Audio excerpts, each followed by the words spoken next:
My name is Josh First. I work with Valken Sports. We do paintball, airsoft, air guns, outdoor. Today we're going to do a presentation on the AR1. So we showed it last year here at EUA.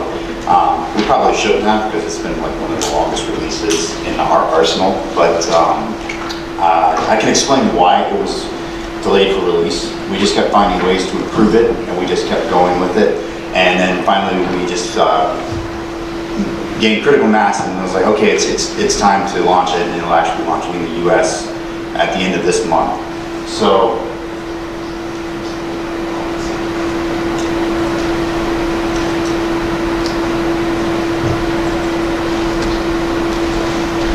this is the final version of the AR1. We made some modifications to the rails, the sights, the grips, as well as redesigned the stock.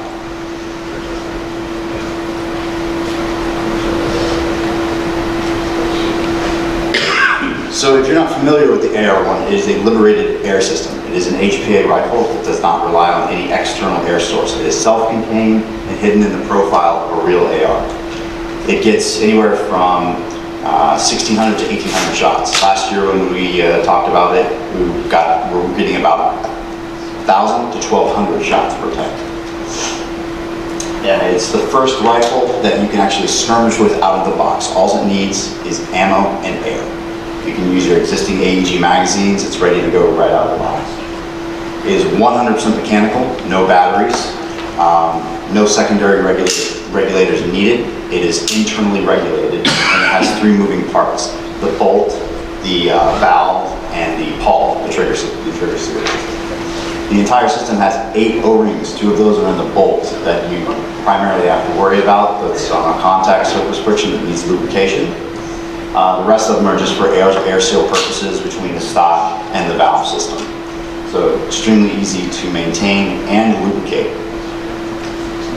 It is driven with pulse valve technology. We'll go over that at the very end, but it is a proprietary and very unique design for a valve system. It helped us overcome some of the hurdles of having air volume issues with a mechanical system. All the contact points, the hammer, the striker, the end valve, and the sear were all upgraded to a D2 steel, so it's much stronger. We've done cycle tests for 250,000 shots. The full auto trigger group, we've gone to, I believe it was 1 million cycles in testing. The air source, it can accept any HPA tank with up to a 900 PSI input.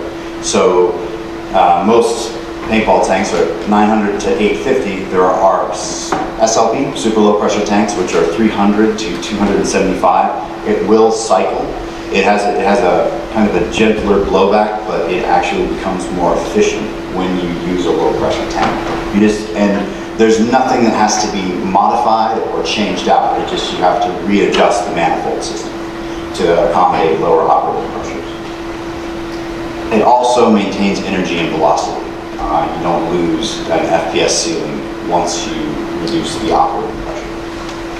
It is a modular platform, so the configuration that everybody wanted was an air stock.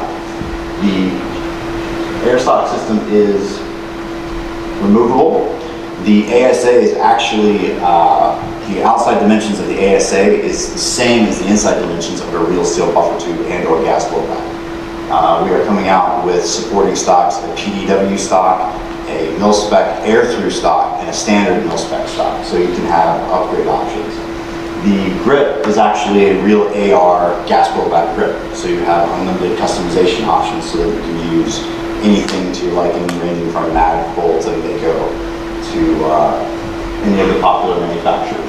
It utilizes standard AEG magazines. This was an area that we refined. We wanted to have the most compatibility on the market. We hit 7 out of 10 of the major brands, starting with Marui, Lonix, PTS, KWA, a lot of the ones that are most popular in the market, in addition to Aries and ours.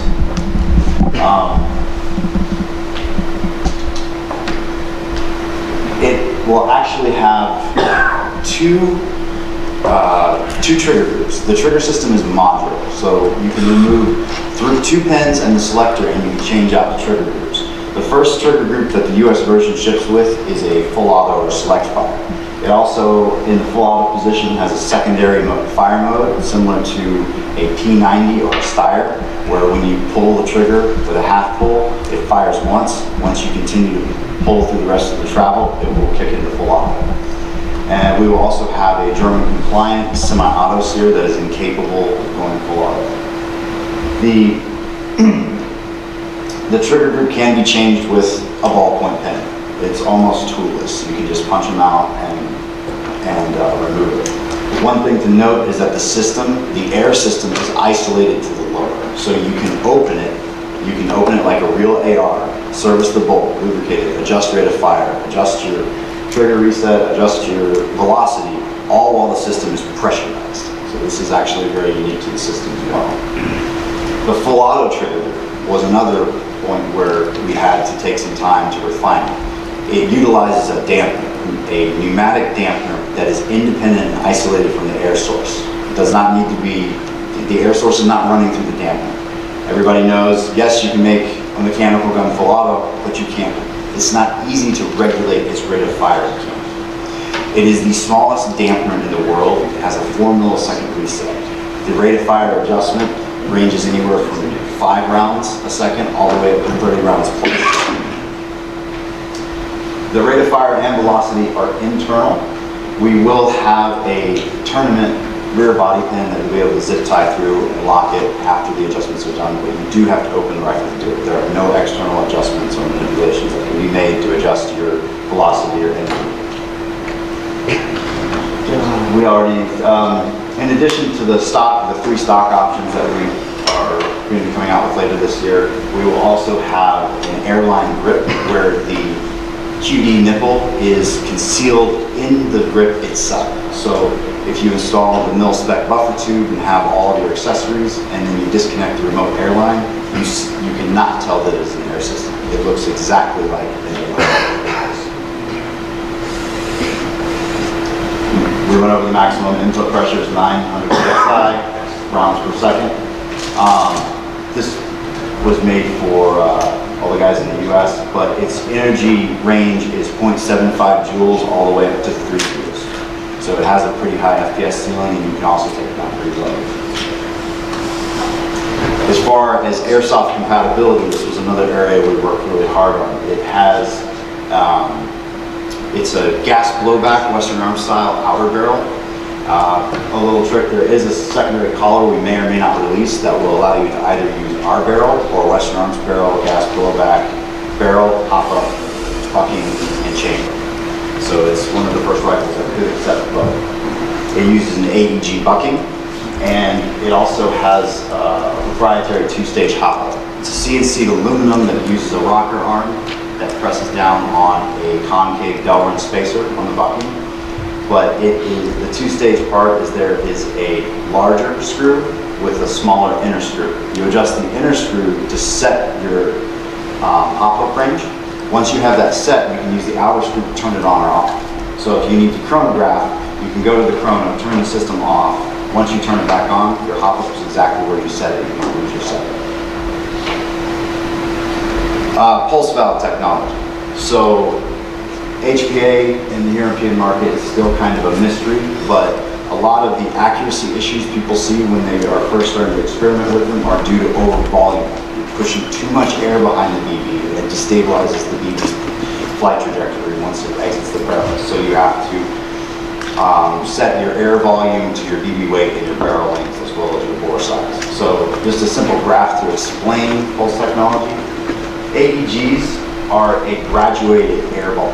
So when your piston is generating its compression, it's using all that kinetic energy, and it happens all at once. And all it does is ramps up, spikes, and drops off. An HPA system that utilizes a poppet or a solenoid is binary. So like 1s and 0s on and off. The electrical system fires the poppet, it opens up your valve, lets out a meter volume of air, and then shuts off. So it's instantaneous and happens with the time, as we call it, fire control. A pulse valve essentially allows us to regulate air volume mechanically. So what will happen is when the striker